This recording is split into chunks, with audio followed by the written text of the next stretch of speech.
What's up, guys? My name is Anthony Ronning. I work at Open Secret, and we work on this company called Maple, our private AI chat app. Over the last year or so, we've been doing a lot of secure enclave, private technology, and then all of our back end is in Rust. And we do a lot of really cool stuff with that. And over the last 6 to 8 months or so, AI has completely taken over my development, and that's all I do now for dev work. And I think it's actually really unique and cool that, yes, AI has gotten really good at making apps and making whatever you want. But specifically, I think it's really good at Rust code specifically. Even if you don't know any Rust, I think if you're vibe coding, I think you're honestly gonna have a better time vibe coding in Rust than you will in Python or JavaScript if you don't even know Python and JavaScript. So someone that's new to development, I think you're gonna have a little bit better time in Rust, which has historically been one of the hardest languages to learn and really get used to. There's a lot of compiler errors you'll run into, and it's a lot to learn Rust in general, let alone solve and debug errors and stuff. But usually with Rust code, if it compiles, it probably works. It's one of those situations where if everything passes and it doesn't stop any logic bugs from happening. Like if you meant to do one thing and it did another thing. But as far as crashing randomly, or just having a bug that just completely makes the whole thing not work, usually that doesn't happen if you get it to compile. And I think especially with AI has gotten so good at debugging and fixing problems and writing the code and handling any errors that come up in compiling. I think it's really cool that Rust, AI and Rust can be like a superpower. So what I wanted to, over the last few weeks, there's been workshops here. Ben Carmen in the back, he did one on building an LDK node. With Rust, and then he didn't use any AI because he's not very good at AI. But he's in the audience to learn how to do AI in Rust.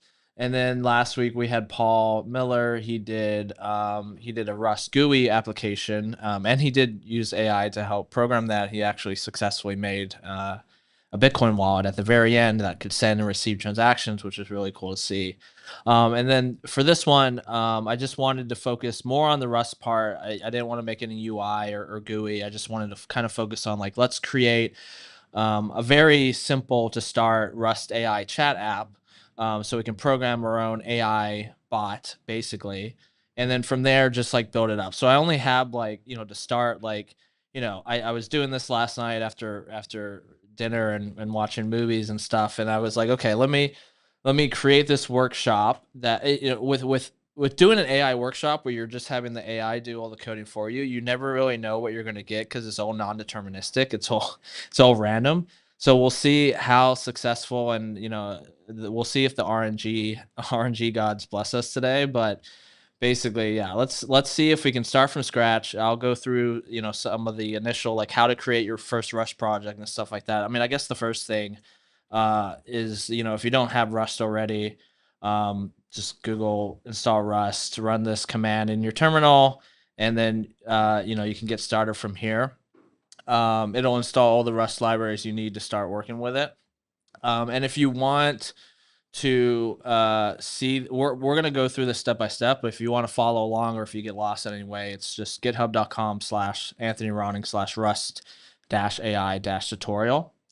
But yeah, let's go ahead and get started. So there's a lot of different AI tools you can use for development, and at any point, you guys can feel free to ask questions or stop me, or if you have any other insights you want to share, feel free to participate as well. But there's a lot of different AI tools. A lot of people know Cursor as one that does AI development, and it's pretty good. I mean, there's a lot of tutorials and content out there with Cursor, and I kind of wanted to make it a little bit more unique and more like what I use on a day-to-day basis. So you can totally do this with Cursor if you want. I think they have some free plans too that you can get started with. I think I even stopped paying for my Cursor subscription, so I won't use Cursor today.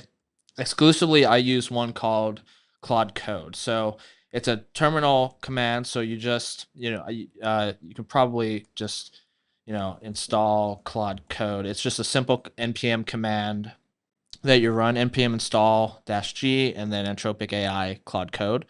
You do need a Claude account for this to work, but Claude is pretty nice, so I highly recommend trying it out. It's a little bit more expensive than just using Cursor. I probably spent. I mean, I do this every single day throughout a month, and I probably spend like $200 worth of credits a month in Claude Code costs. But I mean, as a business expense, it's entirely worth it because it just streamlines my development so fast. So we're going to use Claude Code. I'm going to use Claude Code today. You can use Cursor or Windsurf or any other IDE, or sorry, AI based IDE if you want. Um, yeah, you can sit up here in the front too if you want, Ben. But how's that? Okay, being in a TMUX panel, it can only get so big without anything showing up at all. Um, but yeah, so today we're gonna use Cloud Code, and yeah, good opportunity to use it if you haven't before. Um, and I also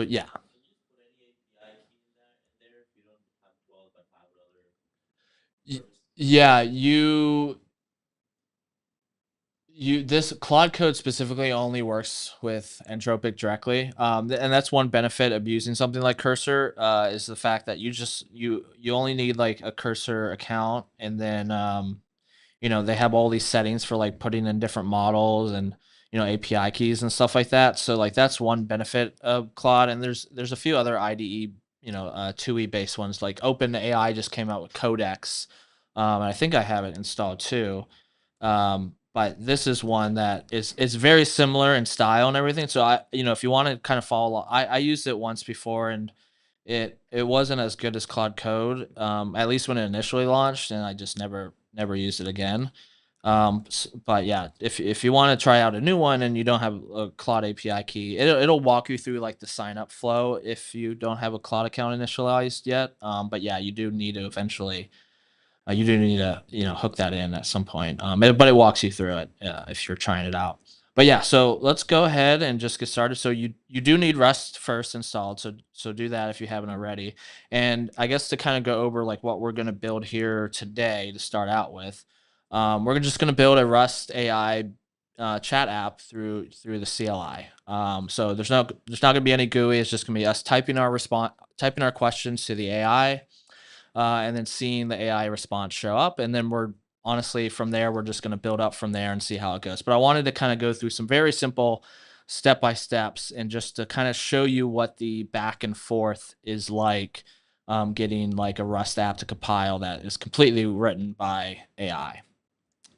And so I went ahead and wrote some simple step-by-step queries to like kind of do this. And for this kind of demonstration, I'm also wanting to kind of show you how I prompt AI at the same time. A lot of people think they can just like give it one sentence and then it'll just create their entire business for them, and that's not really how it works. You really have to be, somewhat detailed, somewhat verbal in like what you really want, and also take things step by step. I could write a prompt that completely writes the entire thing for me, but it might get a lot of things wrong, and it might make a lot of assumptions. So just starting out with like a good framework of step by step. So the very first thing I want to do here is create a simple command line chat app with Rust. I'm asking it to set it up, initialize it, just a very simple starter plan. So I'm just gonna copy these prompts just to kind of go through this a little bit quicker. But yeah, on the GitHub I showed you, it goes and it goes through each of these step by step. And another thing I really like about Claude Code is that it like, each step of the way, it'll, run the commands, it'll create, I've already done git init. So this is a good demonstration. One thing I really like about Claude is that it has this thing called like, no, tell me what to do differently. So in this case, I already did the git init. I kind of jumped ahead a little bit and did some of that. So I'm going to say, skip the git commands for now. And this is really my error because I already did that and I didn't tell it that I was going to do that. Okay. One question about models. Are you going to switch between models, between different questions? Yeah, I might through this. Yeah. So there's a few scenarios where I would do that, and I probably will before this day's over. Which one are you using right now? So right now I'm just using Claude Code, which uses Claude 3.7 Sonnet. Yeah. Okay, so because I told it to skip the git commands, it was like, okay, well, your chat app is basically ready, and well, the first part of the chat app is ready, which just sets up a simple project. It says, I can run cargo run, and I think it's because it created a new directory. So let me just get into that. So cargo run, and it says hello world. So AI has completely taken over even the hello worlds of the world. um so yeah, so along each step of the way, I'm just gonna have it commit this for me, just so one thing that you really should do um in Rust, or sorry, when you're using AI, is to constantly be committing your code, because at any point in time it could completely screw up what it's doing. Um, uh, yeah, so initial commit, basic chat app structure. There we go.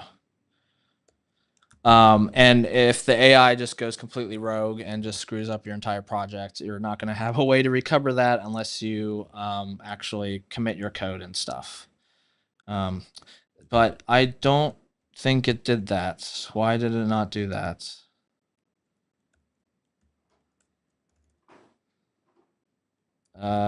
You didn't commit CLI chat.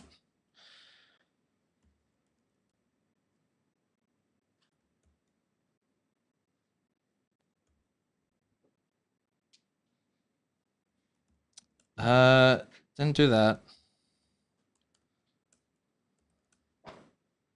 You know what did? It made a new Git directory inside of CLL chat and didn't use the master one. Okay. We'll just roll with that now. So now we're in this directory, CLI chat for everything. And if I do git log in here, we can see it actually did commit. So that's gonna screw up when I push, but let's just ignore that part and move on.